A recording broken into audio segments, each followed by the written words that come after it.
Most writers know exactly what their character wants. And that's the problem, because what they know is the goal. Win the case, escape the city, save the child, get back home. Those are the things their character is trying to accomplish. And they're important, they're necessary, they're what drives the plot forward, but they're not the want. And confusing the two is one of the most common reasons a character who should feel real ends up feeling like a narrative function. Someone who moves from scene to scene because the story requires it, not because something inside them demands it.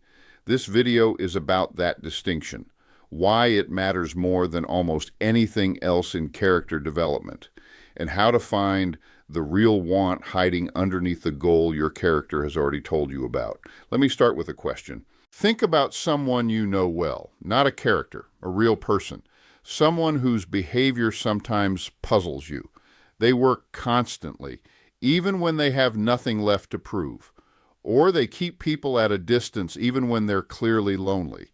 Or they give endlessly to everyone around them and then wonder why they feel invisible. Now ask yourself, what are they trying to accomplish? What's the goal? You can probably name it. Get ahead. Stay safe. Be loved. Now ask a different question. If they achieve that completely without qualification, would they be satisfied? If you know this person well, your instinct is probably no, because somewhere underneath the stated goal is something the goal can't actually deliver, something they're chasing that success in the external world can never confirm.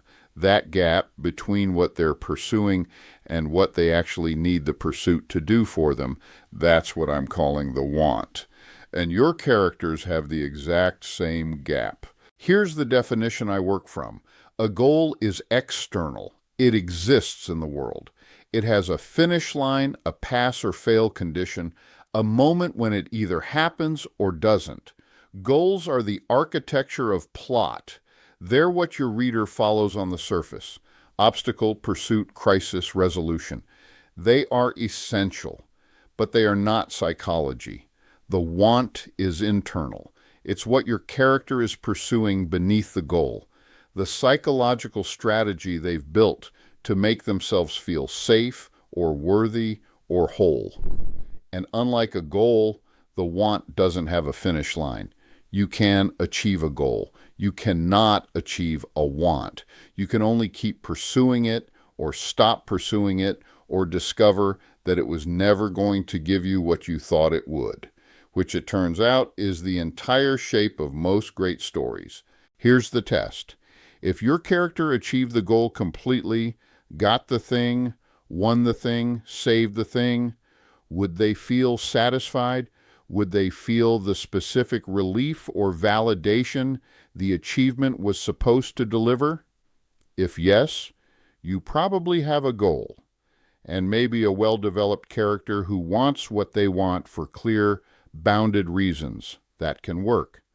But if the honest answer is no, if there's something in you that knows achieving the goal would produce maybe 48 hours of relief before the hunger returned, before the next gap appeared, before the feeling of insufficiency settled back in, then you're looking at a want. The goal is the surface. The want is what's underneath it, running constantly, shaping every choice and relationship and cost. Two characters can share the exact same goal and feel entirely different to read. Take two writers, since we're a room full of them, both pursuing publication, both working toward the same external objective. One is doing it because she has a story she believes matters, and she wants it to reach people. Publication is the mechanism. She's nervous, she works hard, rejection stings, but her identity isn't organized around the outcome. When she gets a rejection, she's disappointed. When she gets an acceptance, she's genuinely glad. The goal is the goal. The other is doing it because some part of him, a part formed long before he ever thought about writing, believes that being published will finally confirm he's serious, credible, worth taking seriously. not the boy who was told he had his head in the clouds, who was steered towards something practical, who has spent years quietly trying to prove that he was right to believe in himself. For him, every rejection isn't just a no from an editor, it's evidence. Every acceptance isn't just a yes, it's survival. Same goal, completely different human beings, completely different story underneath the surface one. The want for the second writer isn't publication. Publication is the goal. The want is legitimacy, the need to finally, irrevocably, be taken seriously. And here's the thing about that want. It doesn't resolve with publication, because the belief that produced the want wasn't about publication.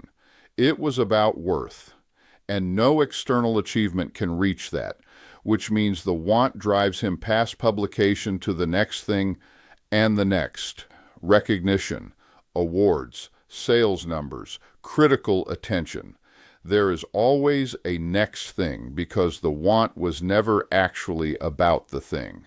That relentlessness is not a character flaw. It is a character, and it produces behavior that is entirely logical from the inside, even when it looks irrational from outside. That's what you want.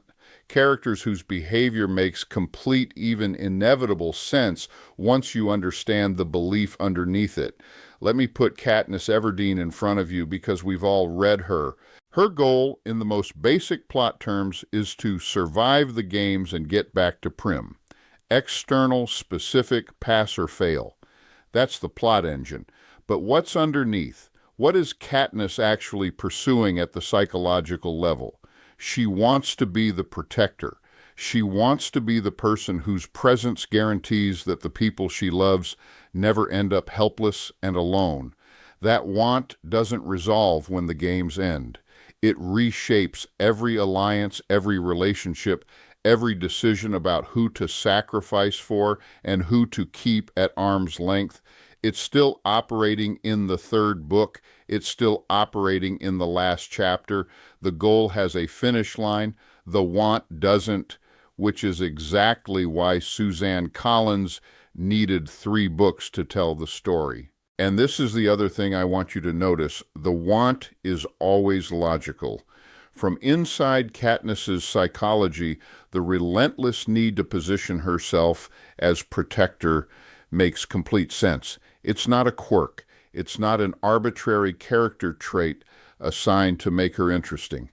It grew from something real, a specific wound, a specific belief, a specific moment when the world showed her something about herself and the people she depended on. The want is the rational response to that belief, which is why readers feel it as inevitable rather than constructed. Goals are constructed, wants are excavated. That's the distinction this methodology is built on. So here's the practical application.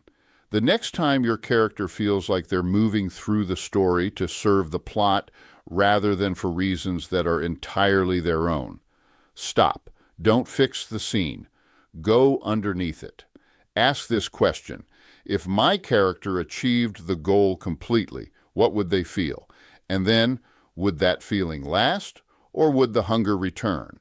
If the hunger would return, name what it's actually hungry for. Not the external accomplishment, the internal confirmation, the thing the achievement was supposed to finally make true about who they are. That confirmation is the want. And once you can name it, you have something a goal can never give you. A character who is moving through the story for reasons that belong entirely to them. Reasons the reader may never consciously identify, but will feel in every scene, every choice, every cost. That's what produces the quality readers describe when they say a character felt real. Not technique, not craft choices, the psychological precision of knowing what this specific human being is actually chasing and why getting it isn't as simple as achieving the goal they've announced. If this is the kind of work that interests you, excavating the psychology that makes characters feel inevitable rather than invented, this is exactly what we do in Stratum. AI character coaching at myiwritingcoach.com. Your character already has a want. It's already shaping their behavior. The methodology gives you the tools to find it, name it, and use it to drive every scene you write from here forward.